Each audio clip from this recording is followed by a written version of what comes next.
And we are live.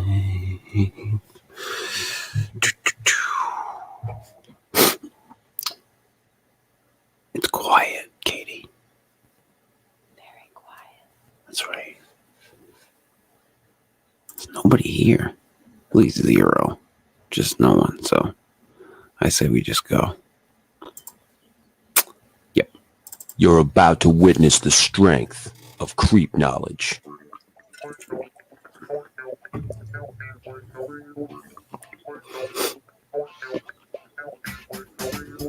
Good evening. Welcome to the Fortean Slip. This is episode 186. It's actually a much larger number than that, but we won't get into that right now. Dan Akroyd's UFO obsession.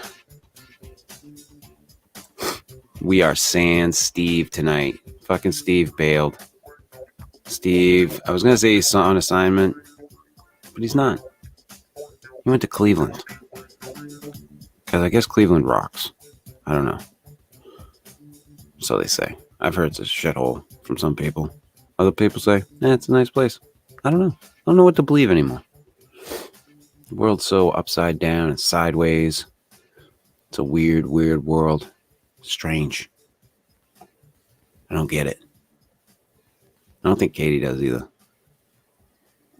Cleveland's Ohio too, though. So. Oh yeah, that's right too. You have your Ohio hatred. Yeah. Sorry. I Can't forgot help about it. that. I forgot about that. That's like people's inane hatred of people from Massachusetts, the people that live here in Maine, because they all come up here to vacation. Yeah. So we tend to hate them. People call them massholes. Yeah, I've heard that. Yeah. It's an interesting situation when they all come up here in the summertime. I deal with a lot of people from Massachusetts where I live, so they're not that half bad. There's quite a few of them that are pretty decent. So. Well, my dad's from Ohio, so I mean, I can't talk too much shit, and we are in close proximity, so Yeah. we don't have a name for them. I just say a lot of fucking Ohio. There's a lot of that. Yeah, I can understand that. I have managed this week to escape, or the past week, to escape most of the news cycle bullshit. Work just kind of mowed me over, so there was that. And then, lo and behold, like a fucking silver lining to a fucking dark cloud, I think it was Wednesday. I went to go check my bank account, and I had $1,400 and something fucking dollars in there. And now, mind you, I did not have anywhere near there. The day before, I had $7. So That's a hell of an exciting number to see then. When I opened it up, I went, did I open up the wrong fucking bank account? And the next thing I thought to myself was, did they make a mistake? Because I've seen nothing of any of this. Right. So, and they just literally took my taxes, all my tax returns. So, and I've said this before, it's fine. I have a debt to pay. It's fine. It's not something that I get upset about. I mean, it can upset me in and of the way that they do it, and how they fucking, one of the things that they did was they took my tax returns to give to my ex,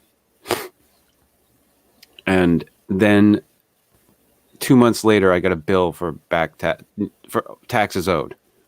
Jeez. I'm like, so why didn't you take it out of the taxes that you gave to her? Right. Yeah, that doesn't make much sense at all. So they just billed me on top of it. Wow. So double fuck me. So it was nice. So what I I went out and put $500 down on a 2022 Honda Ruckus. I've wanted one for like 8 years now. And to give the person credit that introduced me to him, Matt Knapp was like, "Hey, you got to check this thing out. It's fucking cool." And I was like, "All right." So I looked at it and fuck, yeah, that's cool. And I've since seen him, like driving around. Excuse me. I took a bad dab hit before the show. And the guy that I spoke to on the phone said they're a hot item. And that it was good that I got my deposit in early.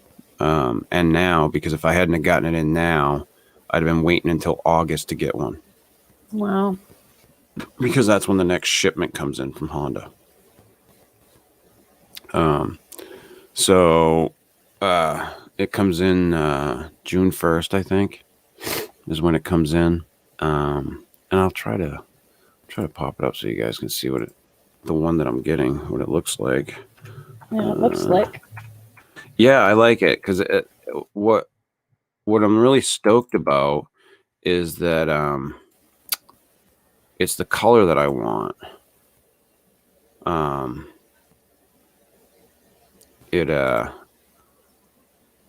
Can I get it there? Will it pop up that color? No, of course not. It just shows it at the other place where I was looking at it. Here, I'll pop this up and see if you can see this. So every year that they've come out with them, they've always been like red and white or black or whatever. And all color schemes that I would have bought one because I liked it, but nothing that like really spoke to me.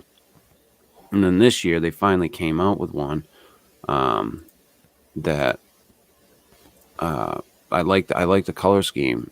They had two of them that were had a blue color scheme to them, and that is the one over there on the I don't know, what is it on the right of the screen, Katie? Yeah. Top right there, the blue and tan is the one that I'm getting. So I put Nice. I put $500 down on that out of my little fucking stimulus there. And yeah, I'm like fucking stoked. And I'm going to just pound overtime for like the next month and try to just pay it right off instead of financing any of it. I think I'm just going to try to pay it right off. So it's a good way to do it. Well, I mean, I think at worst, at best, I'll pay it off. At worst, I'll probably owe like $1,000 on it. Yeah. Because they're not that expensive. They're $3,399 brand new. So, and 115 miles to the gallon. I'm like, yeah. Like my son was saying all weekend while he was here, he was like, beep beep, motherfucker. So, yeah, I'm really, really stoked. Like I said, I've wanted one of these forever, and now I've got one coming. So, and then yesterday, I hemmed and hawed about it for days. But I've been wanting one for a while now. Everybody's been screaming about how cool they are, and my son being one of those people. I went out and bought a Nintendo Switch Lite. I actually at this point regret not getting the console, or not waiting and getting the console, I guess. Because I'll probably get one at this point. Just having it for a fucking day, I already love it. So, and I already spoke to my son about this. I'm probably going to just at the end of the summer purchase a console and give him the Lite to take to college with him, because he's all accepted to college and he's on his way. And so woohoo. I guess I can say the turtle fucking made it? The little baby turtle made it? I'd say Am I allowed to now? I mean, I don't know. I don't know when that whole thing transpires as a parent. Either way, he seems like a real good kid, so. Yeah, he turned out way better than I expected. I'm going to be honest. I mean, especially being my son. I was worried. I was extremely worried that he'd fall into a lot of the same pitfalls that I did. But you know, he's got a really decent head on his shoulders. And anytime I talk to him about anything, you know, he's fairly honest. You know, and there was one day he was sitting here and he's like, you know, isn't it great that we can talk to each other the way that we do? And I'm like, yeah, absolutely. I'm like, Yeah, I grew up it's important. totally different with my father. And while you know, I am a parent to him, you know, I don't talk to him like he's a fucking kid, and I don't talk down to him, and you know, I don't do the shit that I think that a lot of the parents of my parents' generation fell into. You know, kids should, like, that whole kids should be seen and not heard Yeah. type of mentality. You know, I just no. But you know, now that he's 17, almost 18, you know, as many parents do, I regret not spending more time with him when he was younger. You know, I know I can just like remember days when I was just like, no, I don't have time right now. Yeah. You know, and I'm like, fuck, you dumb fucking idiot. But you know, it's what happens. So I told him the other day that he has to have two sons and name them Thor and Loki. And I will not accept anything less than that.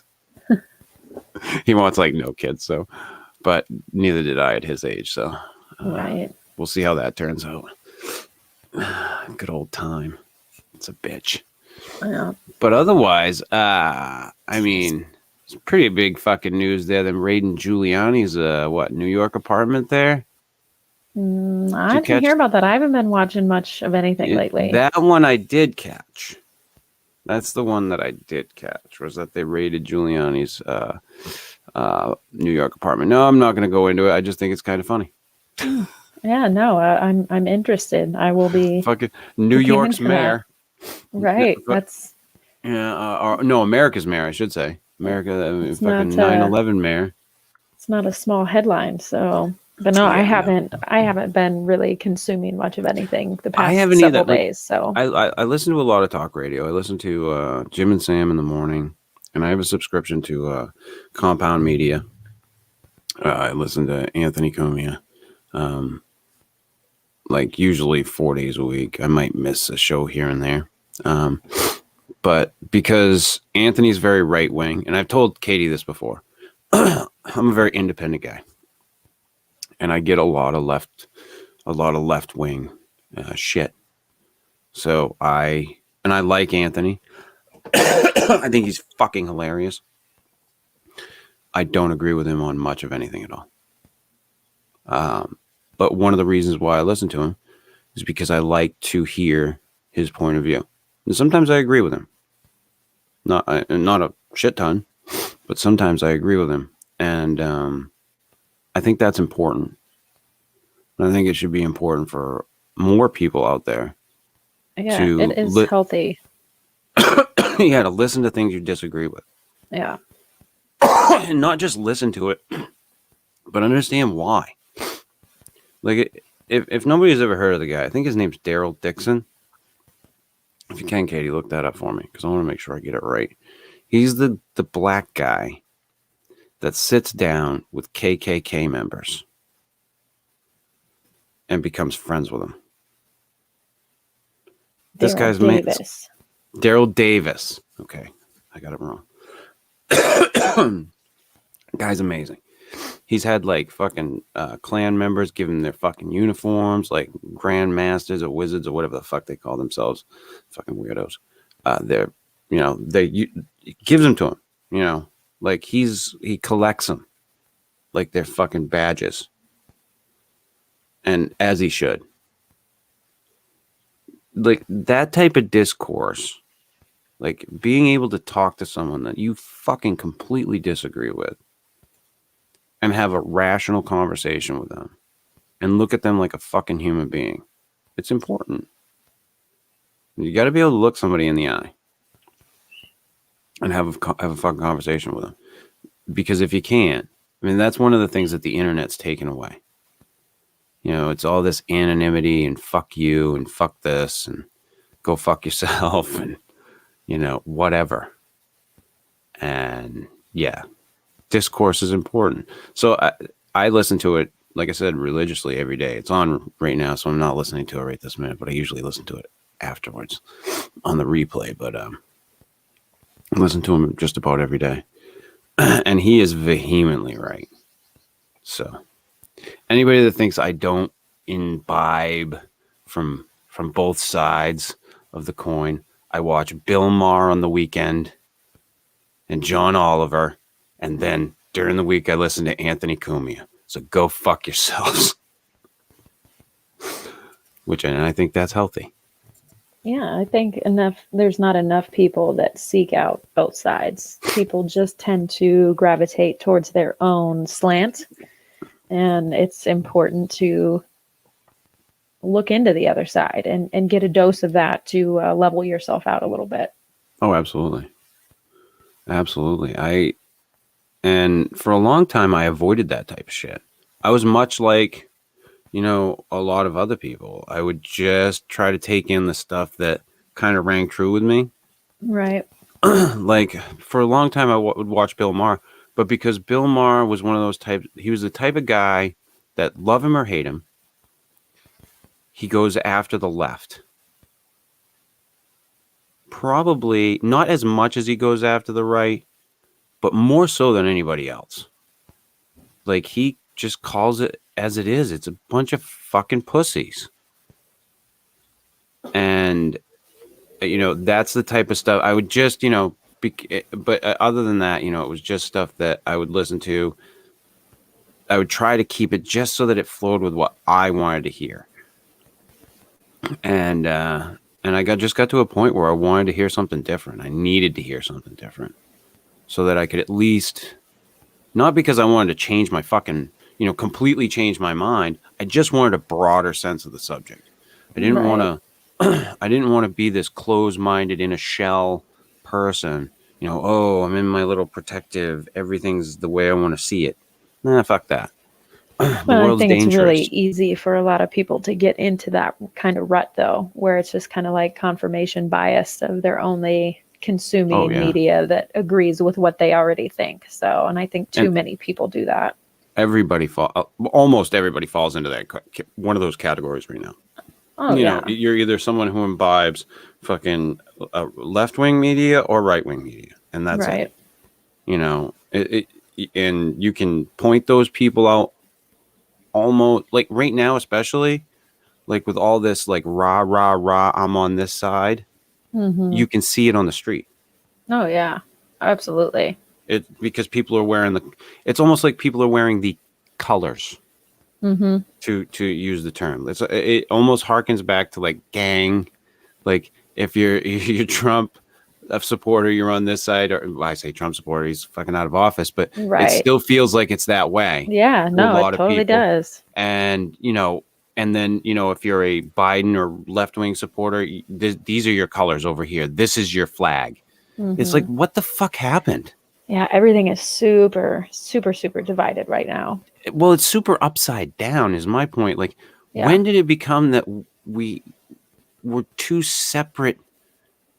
Like, that's the thing that always bothers me about people, and I don't know if you'll agree with me or disagree with me on this one, Katie. So, who like say I don't want a popular vote because then the election will be decided by New York and California, and I'm always like, are their votes any less important than yours? Yeah, I don't hold that strong feeling. I think we need a change in the system, but I don't necessarily know what that change is. Yeah, I just look at it like if it's one person, one vote, I think that's the change that needs to happen in this country. Right. In my opinion, being a person in the middle.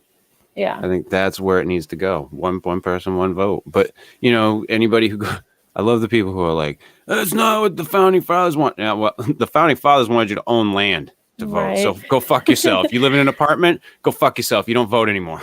Joe Rogan actually does a really good bit on that about how if, you know, the founding fathers were to wake up today and they'd be like, what? Oh, you didn't write new shit? You didn't rewrite new shit? Yeah. Like, we didn't plan for this to like last forever. This was We just supposed to said you get you could by. amend it. Right. Yeah. So anyway, I just that whole thing, I just thought that was kind of funny. I needed to imbibe some more shit. So I was like, and I remember talking to you, and you were like, what was it you called me? You're like, Chris, you're like a unicorn. Yeah, it's rare in this day and age. I thought that was funny. I thought that was hilarious. So anyway, we'll get into the news of the evening because we don't have fucking Steve here.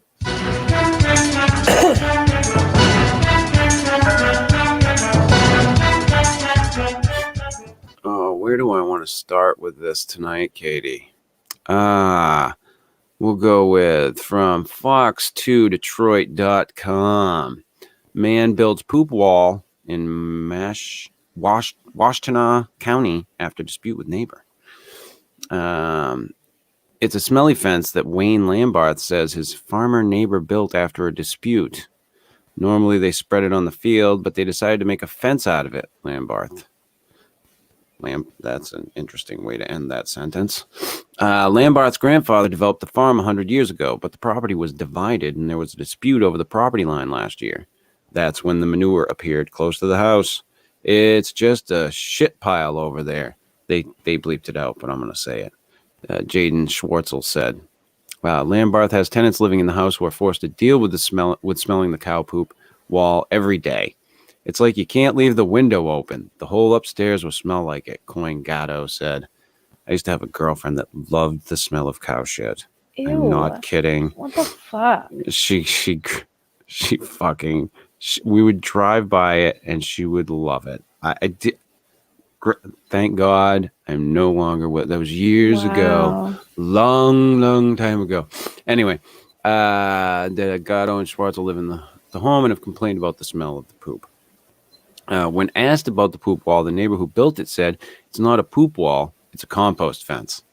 He was also told that his neighbor did not like the poop, to which he responded something inaudible about not liking the price of milk before he got back to work on his farm.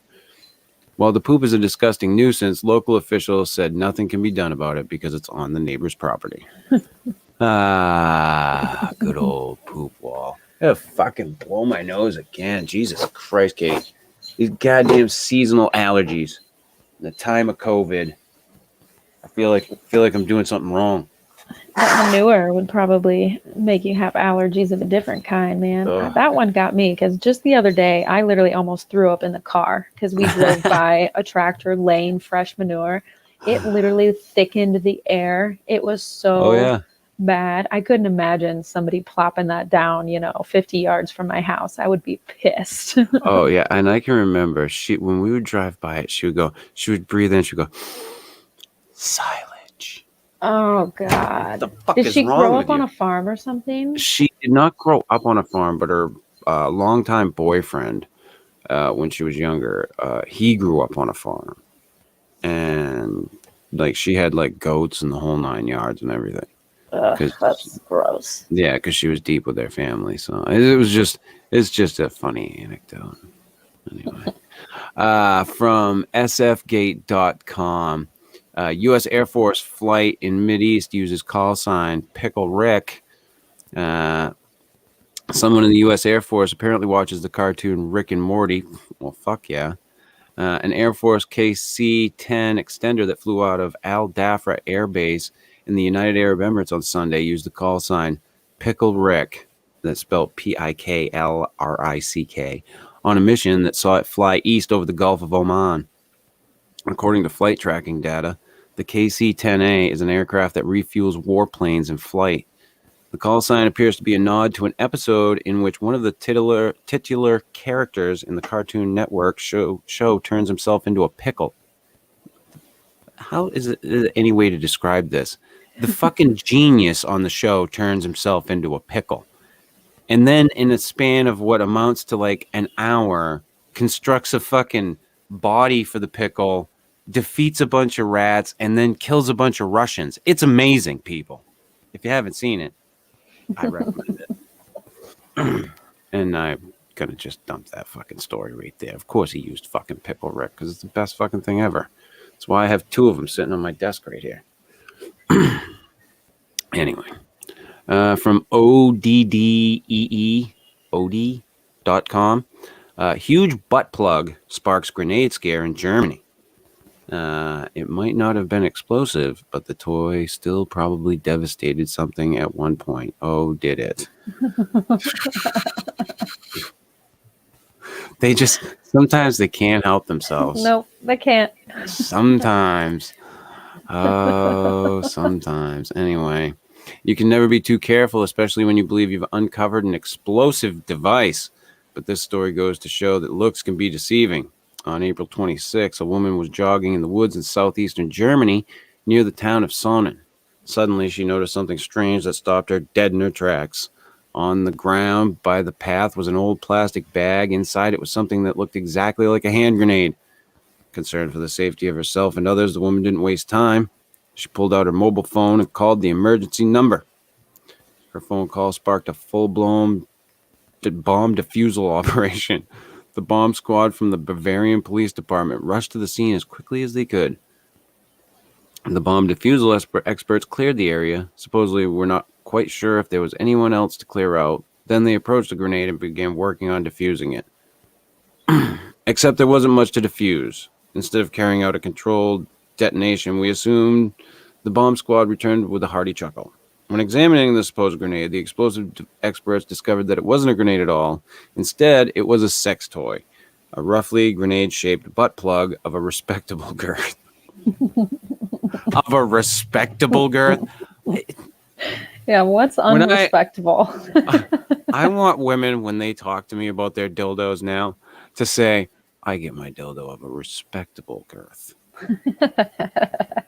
Please, Chris. Please, Chris. No, I want them to use my full name when they do it, too. Please, Christopher. I buy my dildos of a respectable girth. I mean, fucking hell. What the fuck? I'll never forget the first time I saw a girl pull out a butt plug. Never in my fucking life. It had a raccoon tail on it. What? Not even gonna lie. Oh, jeez.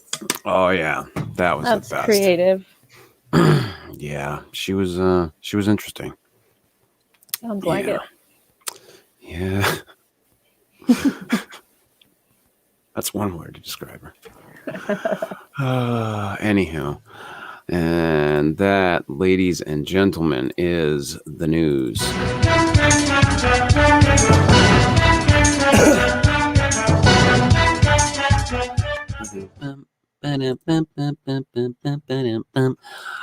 And on to our topic of the evening. Dan Akroyd, my fucking childhood hero in Ghostbusters with fucking good old Bill Murray. I was a fucking huge Dan Akroyd fan when I was a kid. Yeah, me You're too. you're a little younger than me, so I don't know if you still fall into the same.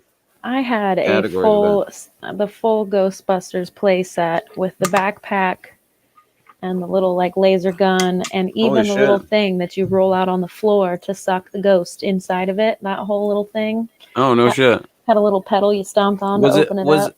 Was it the cartoon version or? No, I remember the live action version. We watched it all the time. That was a family staple. Yeah, I will never forget the first time I watched Ghostbusters. We had literally just gotten our first VCR not long before it, and I remember how the living room was set up in the old house, and that house doesn't even stand anymore. But I remember how the living room was set up when we watched it, which is fucking crazy to me. Yeah, that's a solid memory. Yeah. And I mean, God, he's just been all over the place since then. Yeah. Coneheads. I fucking loved Coneheads. It's one of my favorite. His stint on Saturday Night Live. Yeah. And I caught most of, if not all of his appearance on Joe Rogan. It was a long bit ago that he was on. But some of his stuff I find to be a little wacky. Yeah, he's an eccentric dude. Yeah, for sure. He goes a little out there, but all in all, it's worth taking a look at. Yeah. I think personally.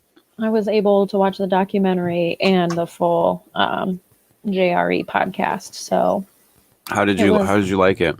The Rogan podcast. it was great. I really enjoyed listening to him. I mean, he's legendary, so it was fun. I mean, he is very serious, but I think he's also pretty impressive. He's definitely genuinely interested in some cool shit, and he has a steel trap memory for sure. So yeah.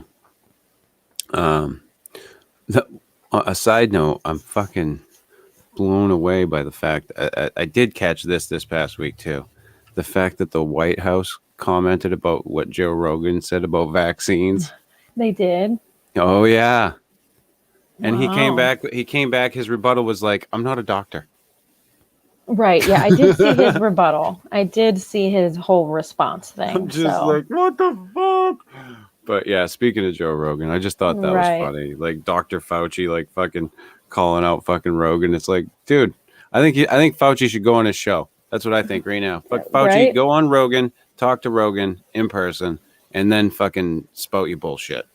Right. Well, they clearly don't know who Joe Rogan really is. Clearly. I mean, Well, they don't listen. Yeah, somebody said something, took a sound bite, and went with it. yeah, exactly. Which is what happens with everything in this goddamn country right now. And especially with the format that he does in his podcast, there's so much context that gets lost when you just take a little soundbite like that. Exactly. So, yeah, I thought that was funny. But I'm glad you enjoyed that because I know when I said it to you, you were like, he was? Yeah. Well, and I think maybe I did listen to it and I've just forgotten, but There's a lot of them. I dove in this time and it's interesting. Cool. All right. So the Dan Akroyd's UFO Encounters. In 2005, a documentary was released called Dan Akroyd Unplugged on UFOs. Being an extremely famous film writer and actor, many people are surprised to find out that Dan Akroyd is actually a huge fan of all things strange. He's extremely well versed in stories of the paranormal, extraterrestrial, and cryptozoology. He says his interest was piqued when he was 8 years old and saw pictures in a magazine of the 1952 UFO sightings in Washington, D.C. Also, his mother had a UFO sighting that she spoke openly about. This always fascinated him. From then on, he saw research on fringe topics as a hobby and form of entertainment. This Dan Akroyd Unplugged documentary was made by author and ufologist David Sereda when he sat down in 2001 with Dan Akroyd to discuss all things extraterrestrial. The two of them discussed the long history of UFO sightings around the world, including NASA projects, astronaut sightings, ideas of propulsion technology, alien abductions, and famous events like the Roswell incident and the Phoenix Lights. Do you know the Phoenix Lights? One of the people that reported that was Kurt Russell. No, really? I believe it was Kurt Russell. I think you can look that up. Wow. There's a lot of celebrity UFO and even paranormal stuff. Yeah, I want to say it was Kurt Russell. I could be wrong, but I want to say Kurt Russell. Dan is able to recall these topics factually without any notes in front of him, showing his great passion for knowledge. He was able to do the same when he sat down with Joe Rogan on the JRE podcast. As Rogan challenged certain points, Dan had an arsenal of facts and other stories to relevantly hold the conversation they were having. He speaks with conviction, confident in his deep knowledge. About halfway through the film, Dan finally drops into conversation an experience of his own. It was the mid-'80s in upstate New York when Dan was in bed asleep with his wife. He woke in the middle of the night and told his wife that they wanted him to go outside and see something. He couldn't say who they were, but he needed to go outside. His wife was able to talk him into going back to sleep, but the next day there were news reports from all over New York and surrounding areas of people waking up at 3 a.m. with a great urge of something telling them to go outside and look into the sky. 12,000 people shared this urge on that same night. The Air Force eventually came out and said that a Chinese rocket had exploded over the Great Lakes that night, and that is what they had seen. Dan also discusses a show he was set to air on Sci-Fi Channel called Out There. It was an interview-style documentary series covering UFO sightings and abduction stories. He had over 20 episodes filmed when suddenly Sci-Fi canceled the show. The day he received the message that it was canceled, he was actually filming an interview for another episode. He had stepped outside to take a phone call and smoke a cigarette when he looked up and saw an all-black police car with a blurry license plate. A tall man dressed in black got out of the back seat and looked directly at Dan. He briefly looked away, and when he turned back, the car and the man were gone. He insists that it did not drive away. It happened so fast that it seemed to just vanish, as if it had been cloaked. It was just a few hours later that he found out his show was canceled. He suggests that it seems as though there was some unknown authority blocking his project. He's very open-minded about the possibilities, but it is most certainly an interesting story. So he's saying Man in Black encounter? Yeah, I mean, that's what it seemed like. That's what I was figuring. The 2005 documentary is more discussion about the history of UFO sightings in general. It's a display of Dan Akroyd's knowledge rather than his own personal experiences. But on the JRE podcast, he does speak about several different experiences he has had, like when he was in his 30s staying on Martha's Vineyard. He woke at 4 a.m. to use the bathroom. He stepped outside on the balcony and looked up into the sky and saw 2 glowing discs flying at extreme speeds in a zigzag formation. His wife and friends saw them as well and confirmed the story. Another time he was in Montreal, Canada. He was looking out the window of his 23rd floor hotel room when he saw a giant object slowly floating low in the sky. He said it was gray in color and large, 100 feet long, 50 feet wide, but flat with a smooth surface, the bottom of it looking like the surface of an air mattress. He watched it slowly float down to a nearby river until it went out of sight. Another time he was riding his motorcycle at night outside of Ontario when he saw a blinking red light slowly traveling along above the power lines. He stopped to watch it, and the light suddenly stopped and headed back straight toward him. He turned the flashes of his bike on, but it continued until it stopped directly above him and shone a light down on him from about 300 feet above. He did not hear the noise of a helicopter or aircraft. Before he could figure out what it was, it took off and disappeared. Dan doesn't claim to have any concrete explanations for any of these sightings, but he is open-minded and certainly finds them strange. Dan did also speak about a paranormal experience he had, one that comically mimics a scene from Ghostbusters. It was while he was filming another movie. He was going to bed for the night after a long day. He had just shut off the light and closed his eyes when he felt a stir in his bed as if someone had crawled into bed with him. He opened his eyes and turned to look, and he could see the indent in the bed as if there was someone lying there beside him. He was too tired to be frightened, so he turned over and scooted up against it to confirm his mind that it was really there, and sure enough, he could feel the presence of someone pressing back against him. He joked that he ended up getting one of the best nights of sleep he ever had.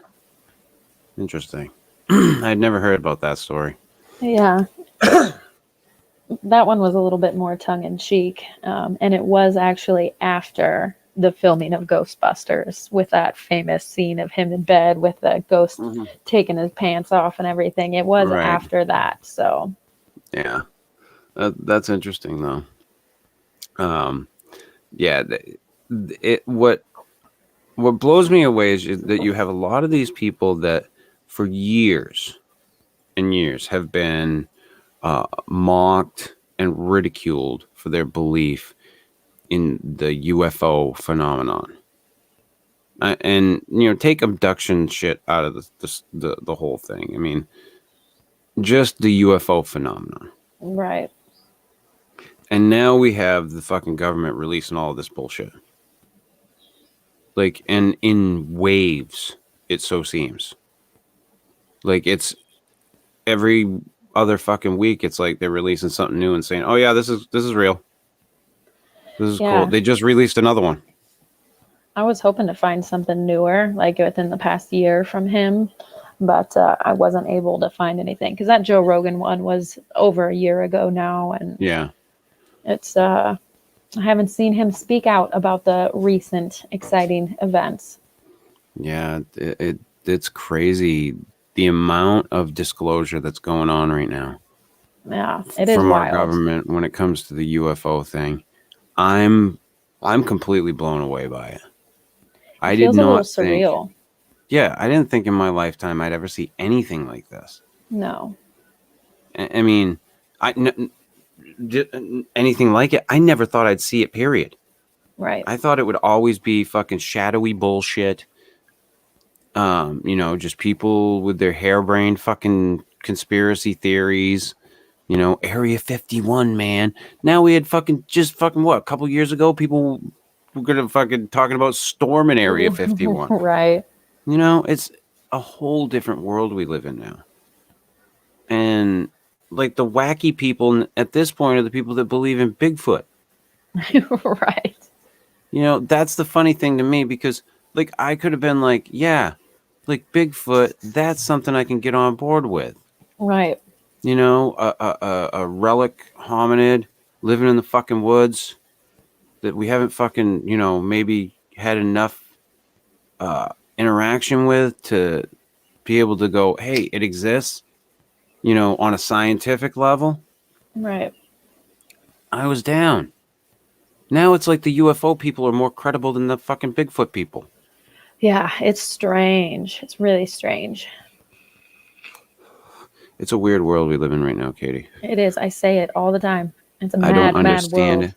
I don't understand it. And you know what's funny is I think that if we were to go back like 50 years, people were saying the same shit. Yeah, I say that all the time too. Like every generation thinks that this is the weirdest shit. Yeah, that this is the craziest time, and wow, shit's really changing. So I'll bet you back in fucking Genghis Khan's time, they were like, "This is some wacky shit." Yep. Well, especially with growing older, I'm at an awkward phase where I still kind of feel like I'm not a real adult yet, but I totally am, and stuff just feels so much more real to me now. I've totally come to the conclusion that I am the same. I'm not the same person that I was when I was a kid, but I'm the same person. Right. That's something that I had to like rationalize because there isn't a day that goes by that I don't get up and look in the mirror and go, I don't recognize you. Yeah. Well, that's a good thing. You're an old man. I don't know you. But I respect what I've become too. Like I respect the fact that life has, given me these experiences and allowed me to grow from them, because if I didn't, then, I'd still be a piece of shit dickhead. But that's something that I deal with all the time as a 45-year-old fucking man now. Like you get up in the morning, you look at yourself in the mirror, and you're just like, who are you? I remember this guy. He had like really dark hair, and he didn't have all these wrinkles in his fucking face. And this thing was a lot more brown. Right. It's a journey, that's for sure. Yeah, it's weird, but inside, I still feel like that guy. Right. I still feel it, and that's the other thing too. Your body starts breaking down, and you're like, I can't do that. And I was talking to you earlier about, hiking. And the fact that I used to love to hike. And that my back and, other parts of me just are like, not so much, kid. Yeah, and I went roller skating this weekend for 2 hours. How was that? 2 hours. I am a broken body now. Yeah, and you're only in your 30s. Yeah, I'm not even 33 yet. And I mean, it was fun. I had a blast. I did fall once, but I wasn't even skating. It was when I was just standing there talking to people and I just randomly dropped like a sack of potatoes. But I mean, it was fun and I was going fast and doing spins, but holy shit, I'm still paying for it. And that was 2 days ago. So it's amazing what little things can do to you now. Oh yeah, those like sudden just bursts. one little thing. Yeah. Just totally fuck you up for days. And it's all it takes is just that one little thing. Yeah. You could have a week of beautiful, you're feeling great, everything's good. Well, at this age, everything doesn't feel great for me. But anyway, you like it's modicum of good, and then one little thing, you sleep wrong, or you lift something just wrong, or you Yep. pull just wrong, or you twist and you're fucked for a Yep. month. And it's not fun anymore. It's not fun anymore. Like, and the problem for me is I try to stay away from taking anything for my pain. Yeah. Well. And because I think any type of overuse of anything, ibuprofen, Tylenol, it's bad for you. Oh, absolutely. So I just try not to take it. And there are times when I have to. Right. You know, I've got to fucking pop like 3 or 4 just to make it through the fucking night.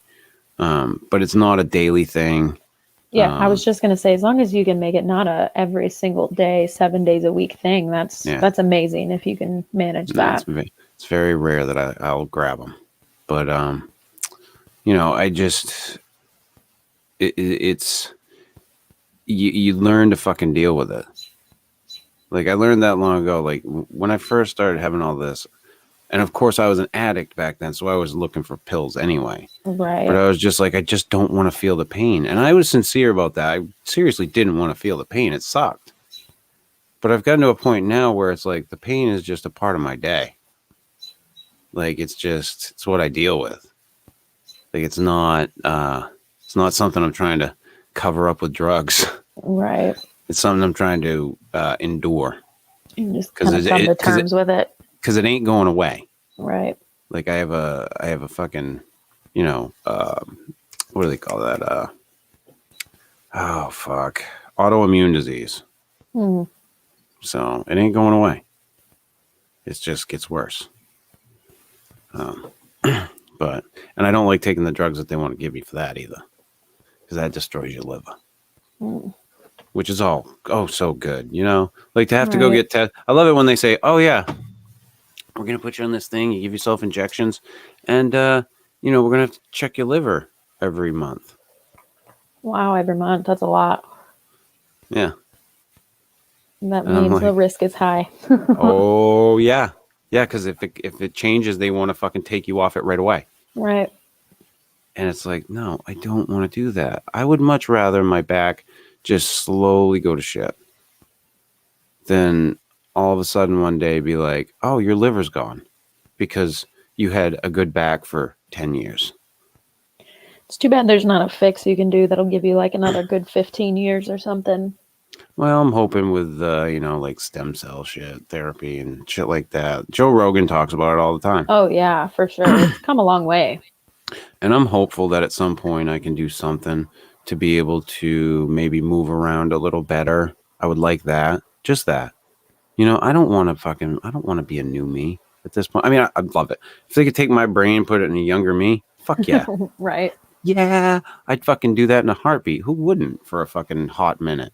But at the same time, I think as my 45-year-old self, like, I don't know what I'd feel. I don't know what I'd do in that situation. I feel like in that situation. So I think we're just designed to grow old and die. Right. Like it's life. That's the nature of things. You know, you start fucking with that, and you know, it's that age-old story of the people who live for infinity. They just become jaded old fucks. Right. You know? So yeah, that's actually been on my mind a lot. My mom, she just turned 71, and she just recently, in the past like 3-4 months, her eyes started going to shit, and she found out she got cataracts, and she's got to have the surgery, and she's got her yearly coming up, and lots of things she wants to talk about, and she's really starting to feel 71, and it's hard to deal with. Here's what the hard part of that to deal with is for you. Because you're looking at your own mortality. Exactly. Or look at what same thing happened to me with my father. When my father had his heart attack, I was like, "Oh God, fuck! I'm looking at me." Yeah. It's rough. Yeah, and I love her, and I just hate to see her struggling. Like, I know she's grown through it. You know, she's really going through it right now, and I'm there for as much as I can be, but at the same time, you know, I'm only 32. I can't relate to 71. No. You know, so. That's a rough one. Yeah. That's a rough one. Yeah, my dad and I are 25 years apart. Yeah, my mom was almost 40 when she had me, so we got a big age gap. Your mom's like my dad's age. Yeah. Yeah. I was raised by older parents, so Yeah. It's interesting. yeah. Yeah, my old man, he's having his own set of problems since a few years ago he had his heart attack and stroke, and then he's had a bunch of other things that have gone on, and he's just, when I saw him after his heart attack, the hard part for me, when he was in bed, it wasn't bad. It was the first time I saw him standing up and moving around. Yeah. He was, for one, he was half the size that he used to be. Right. He like shed every fucking ounce of weight on him. And it scared the shit out of me what he looked like. So it's a very hard thing it's a hard thing to process. Yeah. And some people, the people that don't process that in that way, I think, I don't want to say that they're broken, but they don't work like the norm. Well, I think a lot of people just kind of hide from it and they don't want to feel it, you know? Well, but there are certain people that don't feel it. Oh, right. Well, true. Very Psychopaths. true. They're called psychopaths. Right. Well, I definitely feel it. It's been weighing heavy on me. Yeah. And you know, hey, that's part of growing up too. I mean, really. It's part of that whole, like, this is your little puppy dog dying when you were little and having to fucking process that. It's the same thing. Sucks. My cat is 17 years old and she's healthy. She's great. I don't see her dying anytime soon, but she is the love and the light of my life. And just the fact of knowing that she's 17 and she's gonna die, like, oh my gosh, I get sad and tear up about my cat dying and she's fine. There's nothing wrong with her, but it still makes me so sad just to think about her dying, you know? Yeah. Well, that's, and you know, you take in an animal. That's one of the things I had to struggle with taking in Una. You know, she's an older dog. Yep. I'm gonna, you know, and here I am. I fucking love that dog for all the stress that she puts me through, because she's a fucking little bitch. I love her. Yep. 2 pieces. And, you know, I cried when I almost lost her when the puppies were born. Yeah. I will bawl my fucking eyes out when that dog passes. Yeah. And she's, you know, and she's 9 years old. Like, I took in a 8-year-old dog. Yep. You know, so I'm not going to get as much time with her. But even so, the same thing with Ghani. When we decided to keep Ghani, I was like, I'm going to take in something that in, let's say 14 years, I'm going to have to let go of her. Yep. And it's a rough thing to fucking deal with. It is. So, anywho, on that note, I'm going to wrap this fucking shit up, Katie. Hope those of you who listened enjoyed it. It didn't look like we had a packed house tonight, Katie. Yeah, I guess people just want to see Steve, huh? It's all about Steve. It's all about the fucking Sweetwater legend. That fuck. Anywho, this has been the Fortean Slip, episode 186. Dan Akroyd's UFO obsession. If you like this shit, hit that little thumbs up button. If you don't, hit the little thumbs down button or whatever. Leave a comment. Subscribe if you're on YouTube. Like the page over at facebook.com/the Fortean Slip. Check out the Fortean Slip bedtime stories. I haven't been able to do many of them lately. The past week's been rough. And I'll tell y'all, work's been shit. So I don't know what to tell you, but I will try. As always, check out good old Bronx Johnny over at High Society Radio. It's over at the Gas Digital Network. And our good friend Dreadfun at dreadfun.com and youtube.com/dreadfun. I just posted a Bigfoot commission he did on the like page, which is really cool. It's like a Bigfoot headshot, like coming over the trees, like this huge Bigfoot head coming over like the tops of the trees. Pretty cool. So, and the show will be up a little later on tonight over at anchor.fm/the Fortean Slip. Until next week, which I do not know I don't think we don't have anything planned. Katie and I will figure not out a that I know of. topic for next week. I know the 24th. I've got to confirm that with him this week just to make sure he's still on the same page with me. But we will have Tom Reed for a more in-depth interview with him. That's to follow up the Melanie Kirchdorfer interview that we had. And don't have anything else on the docket. I have not heard anything back from Mr. Travis Walton. As of yet. Who knows? Maybe. Like he said, who knows? Maybe. But until next week, see